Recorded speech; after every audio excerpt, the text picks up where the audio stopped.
Narito na ang mga news scoop ngayon. Lalaking tinanggal sa trabaho, hinold up ang dating pinapasukan sa Cavite. Magsasaka sa Capiz, pinagtataga ng umano'y may diferensya sa pag-iisip.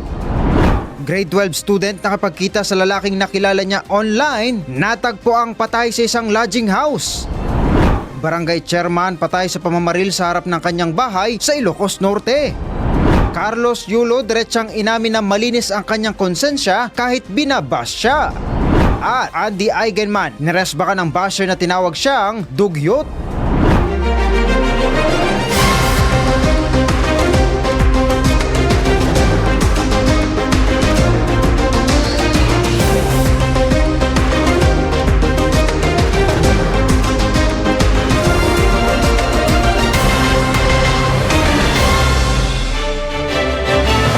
Mga balitang exclusive, mga balitang na-scoop mismo ng DWIC News Team.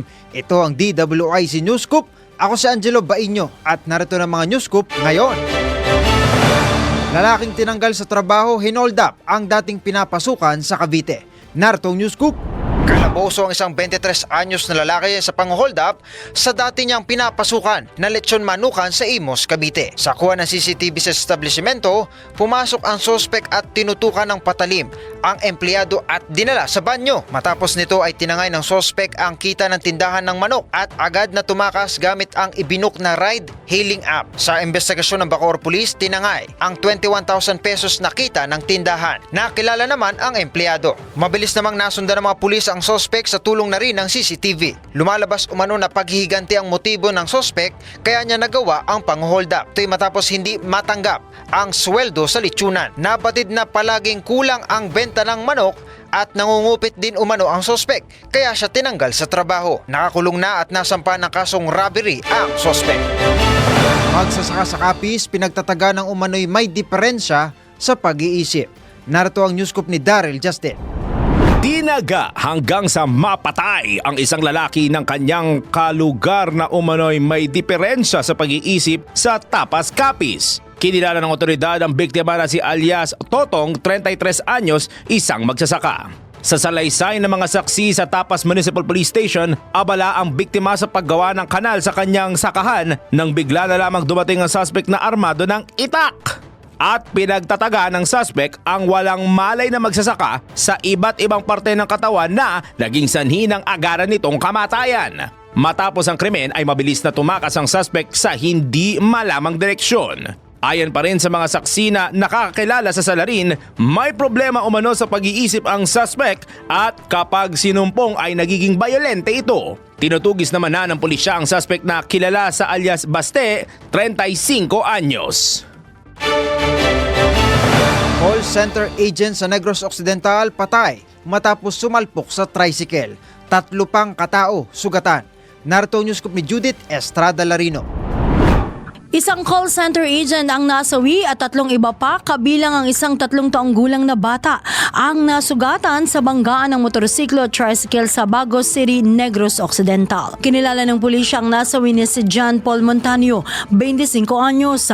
Ayon sa Bagos City Police Station, minamaneho ni Montaño ang kanyang motorsiklo patungong barangay poblasyon ng nasabing lugar nang bumangga ito sa tricycle na minamaneho naman ni Joel Nese Saryo, 34 anyos, kasama ang kanyang asawa at ang kanilang 3 taong gulang na anak bilang mga pasahero. Nag-overtake si Montaño sa isa pang motorsiklo at nag-overlap sa lane si Necessario habang pababa. Nabigo si Montaño na bumalik sa kanyang lane dahil sa mabilis nitong pagmamaneho. Mabilis namang dinala sa ospital ang mga nasugatan ngunit hindi na umabot ng buhay sa ospital si Montaño dahil sa tinamo nitong matinding pinsala mula sa nasabing insidente. Yan ang aking news scoop. Ako, si Judith Estrada Larino, nagbabalita ng tama, naglilingkod ng tama. Lalaki sa Cavite binugbog hanggang sa mapatay ng nakaalitan. News scoop mula kay Jen Patrolya. Dead on the spot ang isang lalaki matapos pagbubugbugin ng sospek sa isang bakanteng lote sa likod ng Dasmariñas City sa Cavite. Kinilala lamang ang biktima sa alias na Andro dahil sa mga tinamong bugbog sa katawan. Sa salaysay ng mga saksi, nakita ang biktima at sospek na nagtatalo sa isang bangko sa nasabing lugar hanggang sa nagtungo ang dalawa sa madilim na bahagi ng bakanteng lote ng nasabing establishmento. Pero ang sospek na lamang umano ang nakita nilang lumabas sa lugar. Nang umano'y i-check nila ang biktima, nakahandusay na ito at wala ng buhay. Kaagad namang naaresto ang sospek sa isinagawang follow-up operation ng pulisya. Inaalam pa ng pulisya ang pinag-ugatan ng kanilang pagtatalo na nauwi sa pagkasawi ng biktima. At yan ang aking news scoop. Ako si Jen Patrolya, nagbabalita ng tama, naglilingkod ng tama. Motor sumalpok sa police vehicle, rider patay. Narito news scoop ni Ralph de la Cruz. Dead on the spot ang isang call center agent matapos sumalpok ang kanyang sinasakyang motorsiklo sa isang police patrol vehicle sa Balagtas, Bulacan. Ayon sa otoridad, kumaliwa mula sa northbound lane ng kalsada ang police patrol vehicle para magpagas nang mabangga nito ang nasabing motorsiklo ng 25 anyos na biktima. Samantala, nagsampa naman ng reklamo ang ina ng biktima laban sa pulis na sakay ng police patrol vehicle para sa kasong reckless imprudence resulting in homicide. Yan ang aking news scoop. Ako si Ralph de la Cruz. Nagbabalita ng tama, naglilingkod ng tama. Grade 12 student nakapagkita sa lalaking nakilala niya online. Natagpo ang patay sa isang lodging house. Narito news scoop ni Judith Estrada Larino. Natagpo ang nakagapos at may busal sa bibig ang labi ng isang grade 12 student na babae sa isang lodging house sa Toledo City, Cebu. Ayon sa pulisya, nagpaalam ang 18 anyos na biktima sa kanyang pamilya na pupunta sa dance practice ng kanyang mga kaklase. Ngunit nakapag-eyeball ang biktima sa isang lalaki na nakilala niya online at pumasok sila sa isang lodging house. Nakita pa sa CCTV ang dalawa sa labas ng establishment at nag-uusap bago pumasok ang mga ito. Nadiskubre ng room boy ang labi ng biktima nang katukin na ang kwarto nito dahil check-out time na. Hinahanap na ang 43 anyos sa suspect na nakuhanan ng CCTV. Isinailalim sa autopsy ang labi ng biktima na aalamin din kung ito ay ginahasa ng suspect. Yan ang aking news scoop. Ako, si Judith Estrada Larino, nagbabalita ng tama, naglilingkod ng tama. Rider at angkas nito sa Cavite patay matapos bumangga sa poste. News scoop mula kay Arman Cambe. Kapwa dead on the spot ang magkaangkas sa motorsiklo nang bumangga ang kanilang sinasakyan sa isang poste sa barangay San Rafael, Noveleta, Cavite kagabi. Ayon sa mga investigador, parehong lasing ang mga biktima sina Mark 24 at Martin 20 anyos, kapwa mga residente ng Rosario, Cavite, nang sumakay sa motor patungong Cavite City.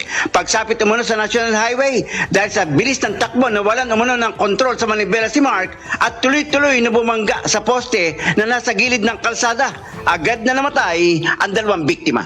Arman kami mula Calabarzon, nagulat para sa Impina, may todo lakas. DWID nagbabalita ng tama, naglilingkod ng tama.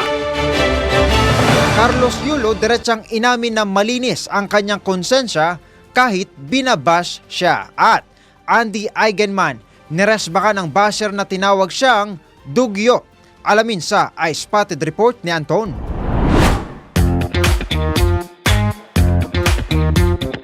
Para sa aking balitang showbiz, alam ko yung ginawa ko, malinis yung konsensya ko. Ito ang tahasang sinabi ni Carlos Yulo nang matanong ito tungkol sa kanilang alitan ng kanyang inang si Angelica Yulo. Sa interview kay Carlos at sa kanyang girlfriend na si Chloe San Jose, sinabi rin ito na sa mga tao nang ngusga sa kanya, kilala niya raw ang kanyang sarili at alam niya raw kung ano ang kanyang ginawa.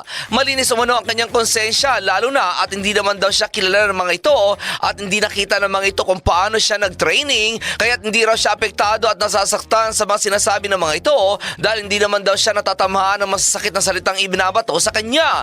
Hindi raw nagmamatter sa kanya ang mga pagkundina dahil alam niya raw sa kanyang sarili na wala siyang ginawang masama. Sinabi pa nito na alam ng Panginoon na naging mabuting anak siya at kahit gaano pa raw siya kagaling sa gymnastics at kahit gaano pa raw siya naghirap sa mga preparations niya, kung hindi naman daw siya mabuting tao ay hindi daw siya ibibless ng Panginoon. Sinabi pa nito na nakarma na raw siya noong nagsalita siya laban laban sa kanyang ina, ngunit alam niya raw sa kanyang sarili at sa puso niya na napatawadan niya ang kanyang pamilya bagamat inaamin niya raw na nagkamali siya. Ipinagdasal niya raw ang kanyang pagkakamali sa Panginoon at inihingi niya ito ng tawad. Samantala, sa isa pang balitang showbiz, isang nakakatuwang rest back ang ginawa ni Andy Eigenman sa kanyang basher nang tawagin siya nitong dugyot. Sa kanyang Instagram account kasi ay nagpost ang aktres ng mga pictures niya na black and white. Nilagyan niya ito ng caption na, "Been a while since I had my portraits taken. Although it doesn't technically come with the job anymore, it's nice to have fresh ones once in a while." Ayon kay Andy, espesyal sa kanya ang naturang mga pictures dahil mismo ang kanyang karelasyong si Filmar Alipayo ang kumuha nito. Dinagsa naman agad ng mga papuri ang nasabing post ni Andy, ngunit may isang netizen ang biglang nagkomento na magandang araw ang aktres, kaya't sana raw ay huwag nitong pabayaan ang sarili dahil may mga nagsasabi na raw dito ng dugyot na ito. Sinabi pa ng basher na sayang daw dahil pinalaki ito ng kanyang ina na halos hindi padapuan sa lamok at langaw, pero ngayon daw ay dugyot na ang sinasabi tungkol sa aktres. Agad naman itong in-screenshot ni Andy at ipinost sa kanyang Instagram story at nilagyan ng caption na, "Help me! I cannot breathe," at nilagyan ito ng laughing and tears emoji. Nang balikan naman ang mga netizen na nasabing komento, ay burado na ito. At iyan aking balitang showbiz para sa impilang metodong lakas, DWIZ. Ako si Anton, nagbabalita ng tama, naglilingkod ng tama.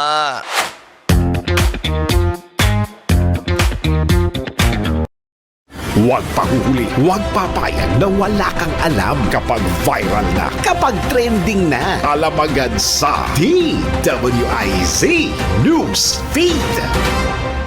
PBBM target palawaki ng ugnayan sa mga bansang India at Italy. Mga barko ng China na nasa West Philippine Sea umabot na sa 251. PhilHealth sasaluhin ng halaga ng preskripsyon ng eyeglasses, crutches, walkers at wheelchairs sa susunod na taon. COMELEC Chairman George Garcia pinangunahan ang ocular inspection sa mga bagong printing machine. Mga motorista, hindi na required ang 100 pesos na maintaining balance sa RFID accounts ayon sa Department of Transportation. Huwag pahuhuli, huwag papayag na wala kang alam kapag viral na, kapag trending na. Alam agad sa DWIZ News Feed. Sa pagbabalik ng News Scoop, mayor sa Bukidnon itinanggi ang aligasyon ng panggagahasa sa isang menor de edad. Kumita sa paggawa ng mock-up templates. Alamin ang diskarte sa racket. Totoo nga bang naglalaman ng toxic chemicals ang resibo? Tara, let's prove it! Step-by-step guide kung paano pumili ng tamang LED lights para sa inyong bahay sa DIY Do-It-Yourself. Vinidyohan ang kainumang laseng at ginawa itong content? Nako, bawal ito! Priscilla Miralles at John Estrada nakitang magkasama sa Singapore. Pia Wurtzbach, kauna-unahang Pinay nakasali sa Le Défilé show sa Paris Fashion Week. Michelle D. ibinigay ang mahigit kalahating milyong pisong premyo sa Autism Society of the Philippines. At Marina Benipayo itinangging may special treatment na natanggap ang nakulong na mister na si Ricardo Cepeda. Ang detalye ng balita sa pagbabalik ng News Scoop.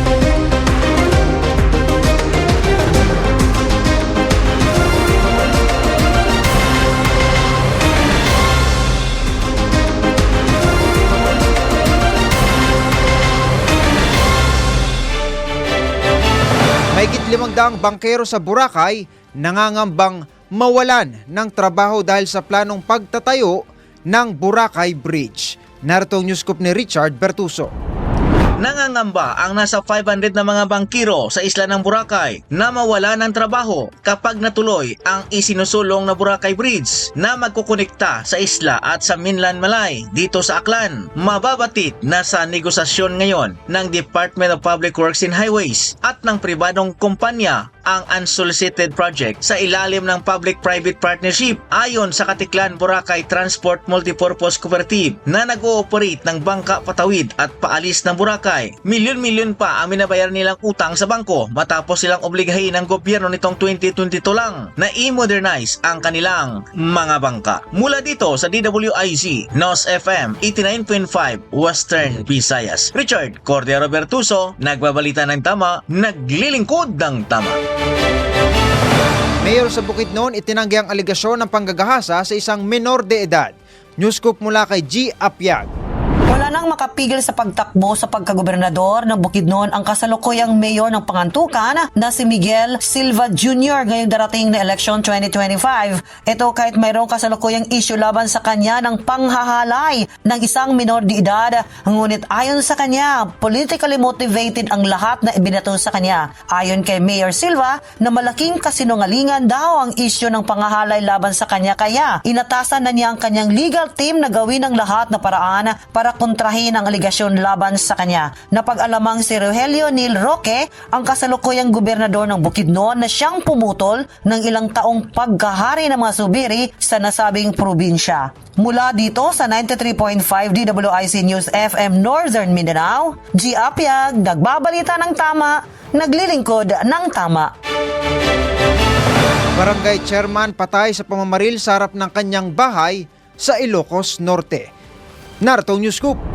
Dead on the spot ang isang barangay chairman matapos tambangan sa kanyang bahay sa San Nicolas, Ilocos Norte. Kinilala ng pulisya ang biktima na si Francisco Bagay, 45 anyos. Batay sa investigasyon, nakaupo sa garahe ang biktima ng lapitan ng salarin na sakay ng motorsiklo at ilang ulit na pinagbabaril sabay mabilis na tumakas. Kaagad namang isinugod sa ospital ang biktima ngunit binawian ng buhay. Politika at personal na alitan ang itinuturong motibo sa krimen. Bumuo na rin ang mga otoridad ng Special Investigation Task Group para lutasin ang kaso. Samantala, nag-alok naman ang alkalde ng bayan ng 300,000 pesos na reward sa makakapagbigay ng impormasyon para mahuli ang mga salarin. At yan ang aking news scoop. Ako si Angelo Bainyo, nagbabalita ng tama, naglilingkod ng tama. Kudita sa liderato ni Senate President Escudero, itinanggi ni Senator Estrada. Narito news scoop ni Kim Gomez.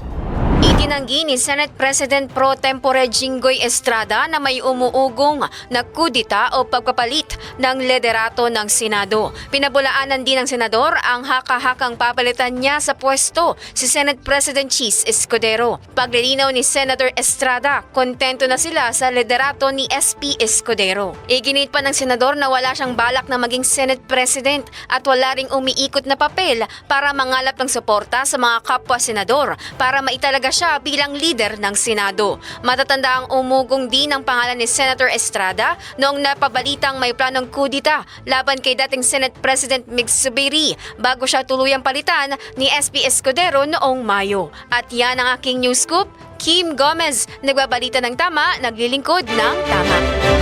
Noong Lunes, tinanggap ni Pangulong Ferdinand Marcos Jr. ang mga bagong itinalagang ambasador ng Italia, India, Ireland, Finland at European Union na naglalayong palakasin ang ugnayan sa mga bansang kanilang kinakatawan. Sa pagtanggap kay Davide Giglio, ang itinalagang ambasador ng Italia, sinabi ni Pangulong Marcos na inaasahan niyang magbibigay ito ng malaking ambag sa masiglang relasyon ng Pilipinas at Italia na umaasang magtutulungan ang dalawang bansa upang palawakin ang kanilang kooperasyon. Ipinagdiwang ng Pilipinas ang ika-75 anibersaryo ng kanilang diplomatikong ugnayan noong 2022. Noong nakaraang taon, umabot sa $1.2 billion ang kabuuang kalakalan ng Pilipinas at Italia. Pang-apat ang Italia sa pinakamalaking trading partner ng Pilipinas sa European Union na may higit sa 500 kumpanyang may Italian equity na matatagpuan sa bansa. Ipinasa rin ni Harsh Kumar Hain, ang itinalagang ambasador ng India, ang kanyang mga credential sa Pangulo. Kinilala ni Pangulong Marcos ang matagal ng pagkakaibigan ng Pilipinas at India at nagnanais na patatagin pa ang kanilang ugnayang pang-politika, pang-ekonomiya at pang-kultura. Noong nakaraang taon, umabot sa higit $3 billion ang bilateral trade sa pagitan ng dalawang bansa. Ang export ng Pilipinas patungong India ay lumagpas sa $1 billion na naging dahilan upang maging ika-13 pinakamalaking export market ng Pilipinas ang India noong 2023. May matibay ding ugnayang pangdepensa ang India at Pilipinas. Kamakailan inaprubahan ng Department of National Defense ang pagbili ng shore-based anti-ship missile system para sa Philippine Navy sa pamamagitan ng isang government-to-government deal. Dumating ang unang batch ng BrahMos missile system noong Abril. Ipinasa rin ang kanilang mga credential kina Pangulong Marcos na mga itinalagang ambasador ng Ireland na si Emma Hickey, ng Finland na si Saija Nurminen, at ng European Union na si Mario Massimo Santoro. Kombinasyong tama, malaki ang tama. Makinig mabuti dahil babanggitin na ng DWIZ. Announcer ang tamang kombinasyon ng letra at numero. DWIZ. Numero panalo. Hatid ng Bingo Plus. Bingo sa saya, plus sa panalo. Ready na ba kayo mga ka-Bingo Plus sa ating Bingo Plus numero panalo? Mayroon po kayong chance manalo ng 1,000 pesos, 500 pesos kapag tama ang 5 combinations at another 500 pesos kapag mayroon kayong registered Bingo Plus app. Simple lang manalo, kailangan lamang abangan ang 5 letter and number combinations sa mga programa ng DWIZ at i-text ang sagot sa 0960-880-6424. Siyempre kasama na inyong pangalan, edad, address at ang ating 5 combinations of the day. At ang ating last combinations for today sa letrang G, G47 at O, O74. Pwede nyo nang i-text ang 5 combinations na nakuha nyo sa mga programa kaninang umaga hanggang hapon dito sa DWIZ at malay mo, ikaw na ang susunod na manalo ng instant pa-premyo sa Bingo Plus numero panalo. Pag bingo sa saya, plus sa panalo. Kung nakalima ka na, pwede mo nang isend sa text number na binigay ng DWIZ announcer o kaya i-PM na sa DWIZ Facebook. Kung hindi pa, wait pa ng ibang kombinasyon hanggang makumpleto ang 5 numero panalo. Hatid ng Bingo Plus. Bingo sa saya, plus sa panalo. Priscilla Mirelles at Jan Estrada nakitang magkasama sa Singapore at Pia Wurtzbach, kauna-unahang Pinay na kasali sa Le Défilé Show sa Paris Fashion Week. Alamin sa Spotted Report ni Anton.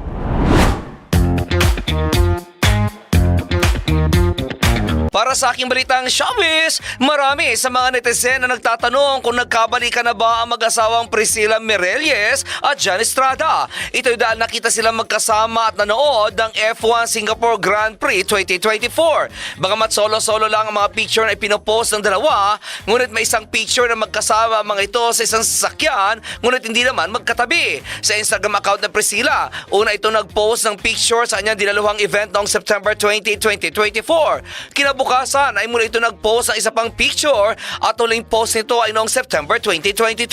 Si Jan naman ay nag-post ng dalawang magkasunod na picture sa kanyang Instagram account din.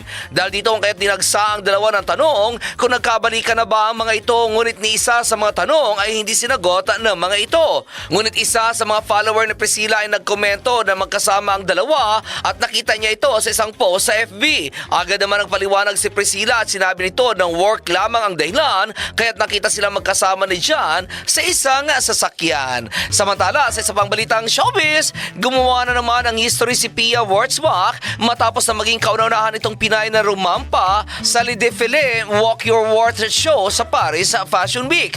Ginanap ang nasabing event ngayong araw kung saan much-awaited event ito para sa 12 mga designer na ipinamalas ang kanilang mga obra maestra. Nakasama ni Pia sa Le Défilé Walk Your Worth sina Kendall Jenner at mga Hollywood celebrity na sina Viola Davis at Eva Longoria. Sa Facebook page ng L'Oreal Paris na siyang host ng nasabing event, nakalagay dito na si 2015 Miss Universe ay rarampa sa World Fashion Capital with confidence. Kung matatandaan, noong buwan ng Mayo ay tumanggap si Pia ng parangal mula sa Emmy Gala bilang Global Fashion Influencer of the Year. Noong June naman ay inilaunch siya bilang Global Brand Ambassador ng Bulgari. At iyan aking balitang showbiz para sa impilang metodong lakas, DWIZ. Ako si Anton, nagbabalita ng tama, naglilingkod ng tama.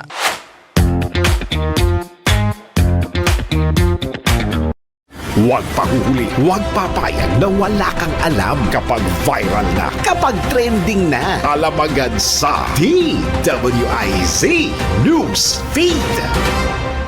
Senate Finance Committee inaprubahan na ang panukalang 10.6 billion pesos budget ng DTI para sa 2025. PBBM nagpatawag ng sectoral meeting para talakayin ang inflation rate. 41 accredited party list na itala ng COMELEC para sa midterm elections 2025. Attorney Harry Roque sinampahan na ng disbarment case sa Supreme Court. Mga nakatenggang container ng bigas i-dispose matapos ang 30 araw kahit bayad na, ayon sa Bureau of Customs. Huwag pahuhuli, huwag papayag na wala kang alam kapag viral na, kapag trending na. Alam agad sa DWIZ News Feed. Iba pang mga balita sa pagbabalik ng News Scoop.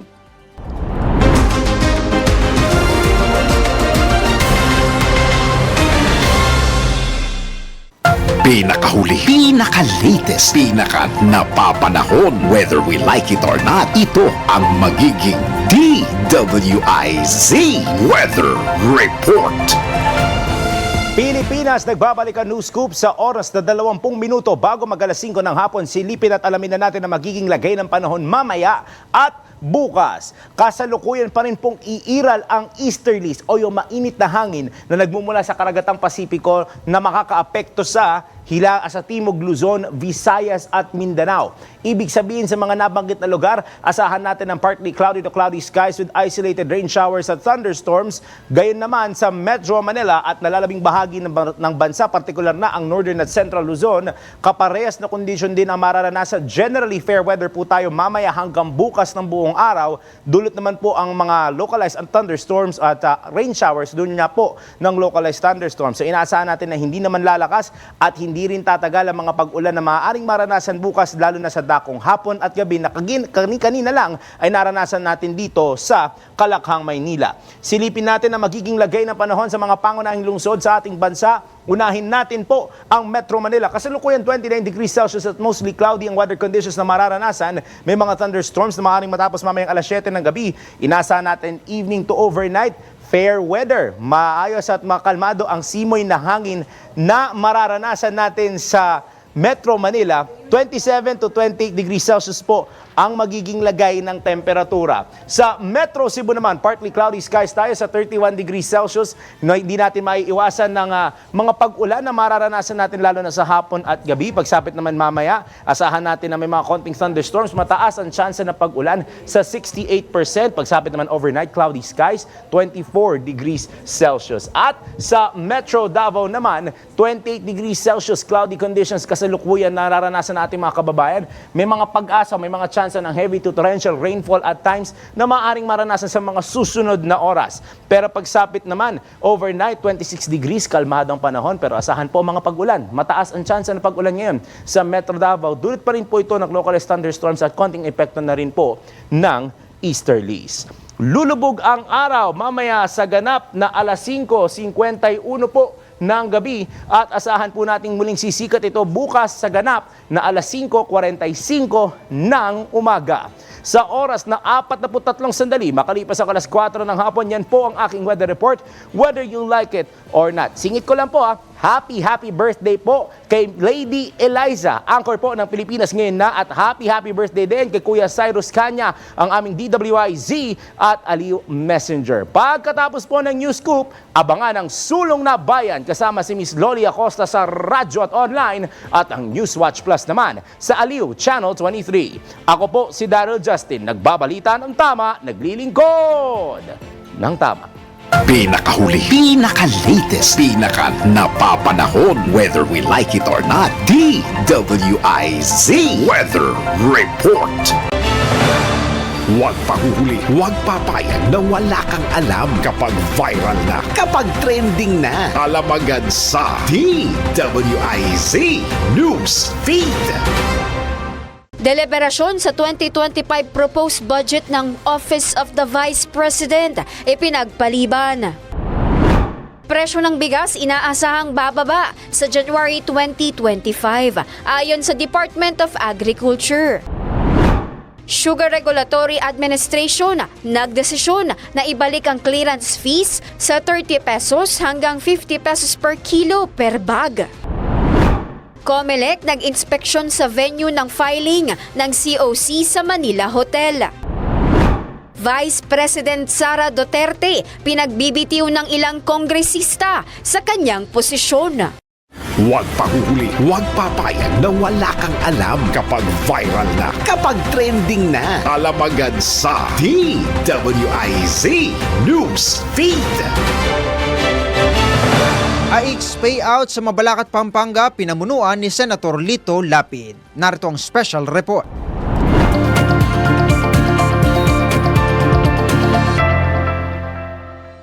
Sa pamamagitan ng opisina ni Senator Lapid, nabiyayaan ang nasa 333 benepisyaryo na kinabibilangan ng senior citizens, PWDs at mga estudyante. Sa kanyang mensahe, umasa si Senator Lapid na kahit kaunti lang ang ayuda ay makatutulong na ito sa mga benepisyaryo. Nagpasalamat si Mabalacat Mayor Crisostomo Garbo at buong council sa napapanahong ayuda ni Senator Lapid sa kanilang mga constituent. Nagpasalamat din ang mga benepisyaryo kay Senator Lapid na anilay malaking tulong ang ayuda para sa kanilang pang-araw-araw na pangangailangan.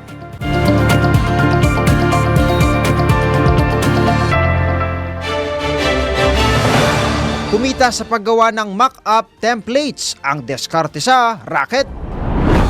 Alamin ang mga bagong paraan kung paano kumita sa panahon ngayon.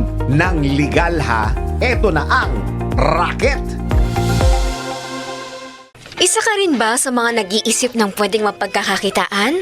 Kung naghahanap ka ng kakaibang digital product na pwedeng ibenta, itry na ang paggawa ng mock-up gamit ang Pixcap.com. Ang pagkita ng pera, pasimplehan natin sa racket. Ang mock-up ay model ng isang bagay na nagpapakita kung ano ang magiging itsura sa iyong product, gaya ng design sa t-shirt, mugs, at marami pang iba. Sa iyong browser, itype lang ang Pixcap.com.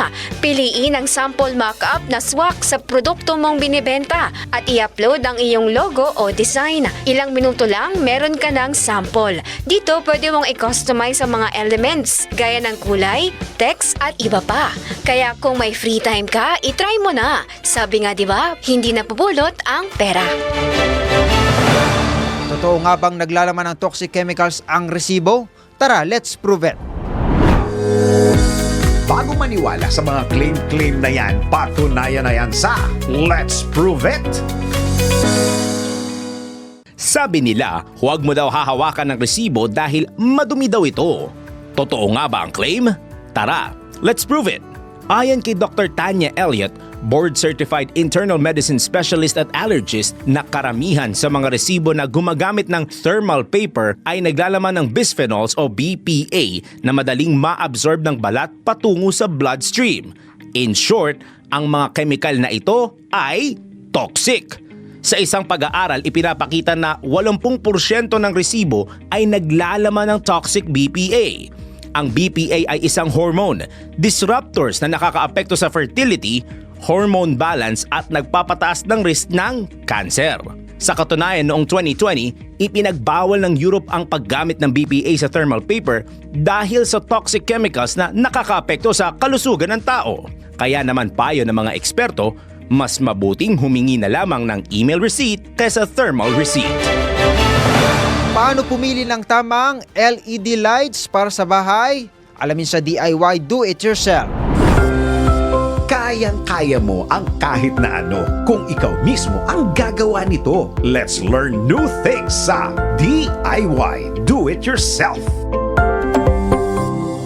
Hindi tulad ng traditional bulbs, ang wattage ng LED bulbs ay mas mababa, ngunit nagbibigay ng mas maliwanag na ilaw. Nakatutulong din ang paggamit ng LED lights sa pagtitipid ng kuryente. Kaya paano nga ba pumili ng tamang LED lights para sa iyong bahay? Una, alamin ang tamang wattage na sakto sa laki ng silid na lalagyan ng ilaw. Ikalawa, piliin ang tamang color temperature o yung kulay ng ilaw batay sa silid o sa mood na nais mo. Ikatlo, tiyaking may energy efficient labels o certifications ang bibilin mong LED bulbs. Ikaapat, piliin ang mga LED lights na may mataas na lifespan. Karaniwang tumatagal ng 25,000 hanggang 50,000 hours ang mga LED lights. At ikalima, pumili ng brand na may magandang reputasyon pagdating sa LED lighting upang masiguro ang kalidad. Siguraduhin ding makakakuha ng sapat na warranty para sulit ang iyong pagbili. Gets mo ba? Sige nga, do it yourself. Nako, binidyohan ang kainumang laseng at ginawa pa itong content. Alamin ang katapat na kaparusahan sa NBI. Nako, bawal ito. Alamin kung bawal o hindi. Dahil kung di mo alam to, kaso ang kakaharapin mo sa NBI. Nako, bawal ito.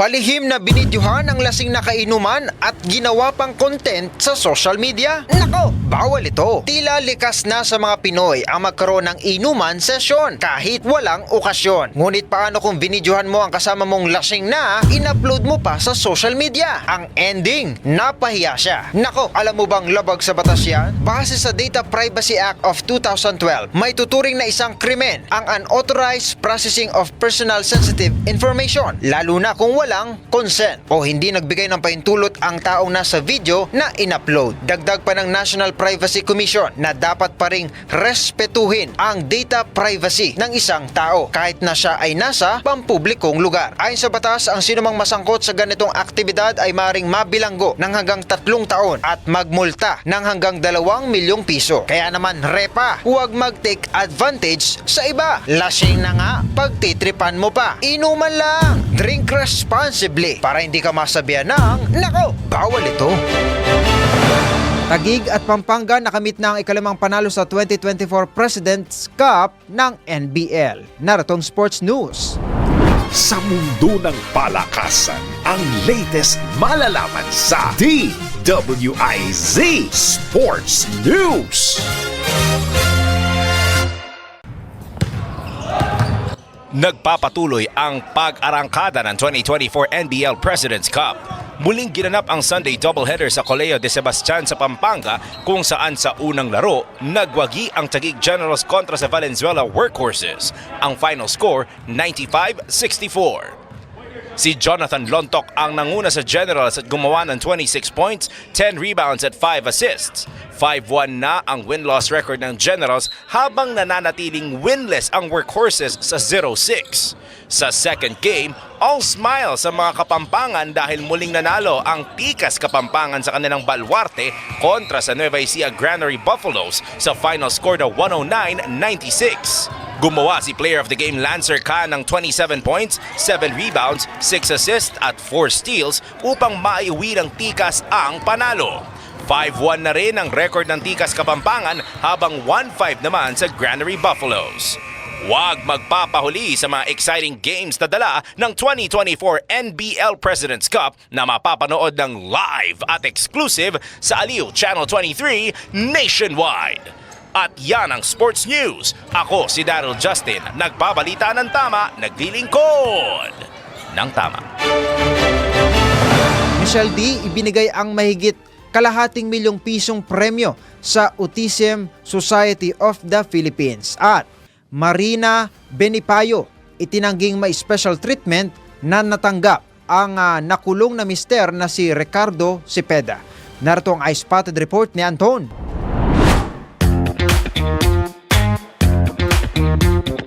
Para sa aking balitang showbiz, tuloy nang ipinagkaloob ng dating Miss Universe Philippines na si Michelle D ang mahigit sa kalahating milyong pisong premyo na kanyang napanalunan sa Voice for Change Challenge noong Miss Universe 2023. Ipinagkaloob ng beauty queen ang $12,000 o 684,000 pesos sa kanyang beneficiary na Autism Society of the Philippines o ASP. Ayon kay Michelle, napaka-fulfilling ng pakiramdam dahil kabilang ang Voice for Change sa Miss Universe competition serbisyo na talaga raw trinabaho niya ng gusto. Malaking tulong umano ang perang napanalunan niya para matulungan din ang mahigit sa 100 chapter sa buong Pilipinas. Naganap ang pag-turnover ng cheque sa Antipolo City kung saan dinaluhan ito ng mga opisyal ng Autism Society of the Philippines at ng Miss Universe Philippines National Director na si Jonas Gafud.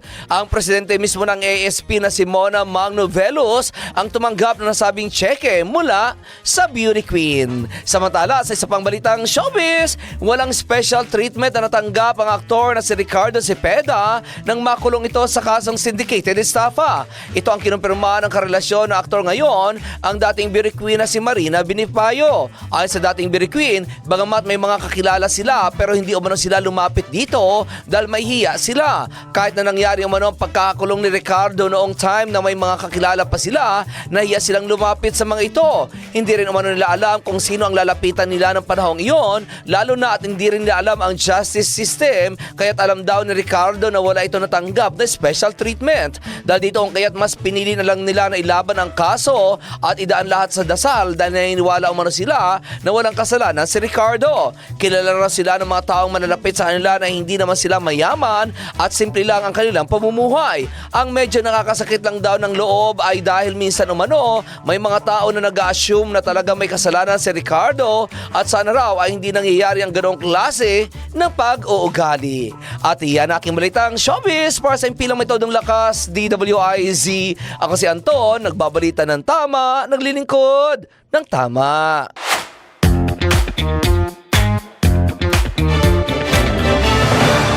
At bago tayo magtapos, meron tayong patama for today. Sana sa bawat subo mo ng kanin, maisip mo yung size small o medium mong damit.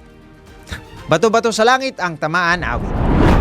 Tuloy lang ang panonood pakikinig sa mga balitang tuloy-tuloy lang nangyayari. Tutukan ng DWIZ News, DWIZ News FM Regional at manood ng live sa Aliw Channel 23. Mag-like at subscribe sa lahat ng DWIZ Digital News accounts, Facebook, YouTube, DWIZ News App at news website, DWIZ TikTok at DWIZ X account. Ako si Angelo Bainyo, nagbabalita ng tama, naglilingkod ng tama.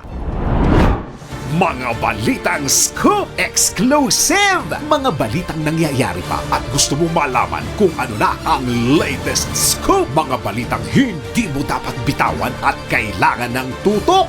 Mababalitaan lahat, hagip lahat sa DWIZ News Scoop! Naka-live sa Aliw 23 Free TV. Naka-live din sa DWIZ News. Naka-live din online. DWIZ Facebook, YouTube at DWIZ News website. Samahan ang buong puwersa ng DWIZ News and Research Team sa paggalugad sa buong bansa at buong mundo ng balita at impormasyon. DWIZ News Scoop! Maki-scoop 4 p.m. Monday to Friday kasama si Dennis Antenor Jr. DWIZ News Scoop! Bahagi pa rin ng inaabangan tuwing hapon sa DWIZ